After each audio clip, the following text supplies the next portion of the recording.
네, 박근혜 대통령 우즈베키스탄에서 동포 간담회도 이렇게 얘기했습니다. 적폐, 문제가 됐던 켜켜이 쌓였던 문제 추상같이 바로잡겠다 했습니다.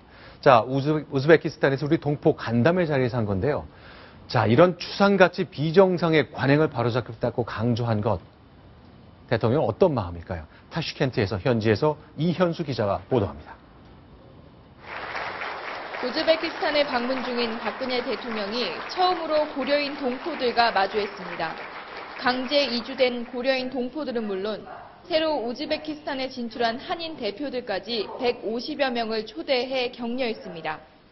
강제 이주라는 아픈 역사를 극복하고 우즈베키스탄 사회에 성공적으로 뿌리내린 여러분이 자랑스럽습니다. 세월호 사고 이후 처음 해외 동포들과 마주한 만큼 국가의 안전관리 시스템을 바로잡는 정상화 개혁을 다시 한번 강조하기도 했습니다.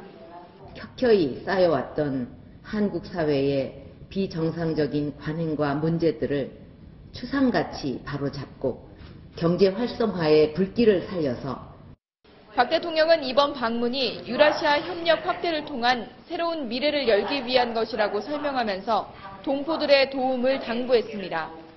이어 2세들을 위한 한글 교육 지원 확대와 면허증 갱신 서비스 등 생활 밀착형 서비스로 동포들에게 실질적인 도움이 되겠다고 밝혔습니다. 박 대통령은 오늘 오후 카리모프 우즈베키스탄 대통령과 정상회담에 갔습니다. 전통적인 에너지 분야 협력을 넘어 함께 신성장 동력을 창출하는 논의도 본격화할 예정입니다. 타슈켄트에서 채널A 뉴스 이현수입니다. 네, 중앙아시아로 나라가 외교, 정상 외교를 펼치는 박근혜 대통령 마음이 굉장히 무거울 것 같습니다. 추상같이 적폐를 바꾸겠다 그렇게 얘기를 했네요. 그렇습니다. 네. 예. 네. 자, 그러면 이제 현지에서 어떤 활동을 했는지 동포들을 만나서 여러 가지 말씀도 내놓고 했는데요. 현지 영상 보시면서 저희가 좀 설명 좀 드리겠습니다. 자, 동포 간담회 모습입니다. 네.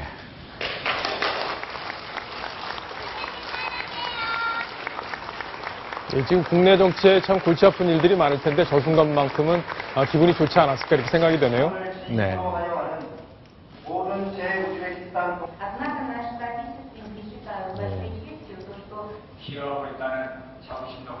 네, 자, 그러면, 네.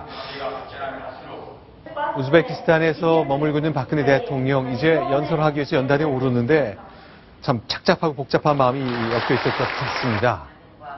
자, 이번 토요일 저녁에 대통령 돌아오죠? 예, 토요일 저녁에 이제 귀국을 하면은, 네. 그동안에 국내에 쌓여있던 어떤 네. 현안들, 이런 것들을 다시 이제, 손에 다 잡고 그렇게 네. 국정 운영을 해야 될 그런 상황입니다. 알겠습니다. 우즈베키스탄, 카자흐스탄, 그리고 투르크메니스탄 아주 탄탄탄으로 끝나는 중앙아시아 3개국을 방문 중인데 그동안 대한민국 국내 정치는 요동치고 있다는 것 확인해 봤습니다. 자, 지금까지 여러분은 김승연의 뉴스탑 10 시청하고 계십니다.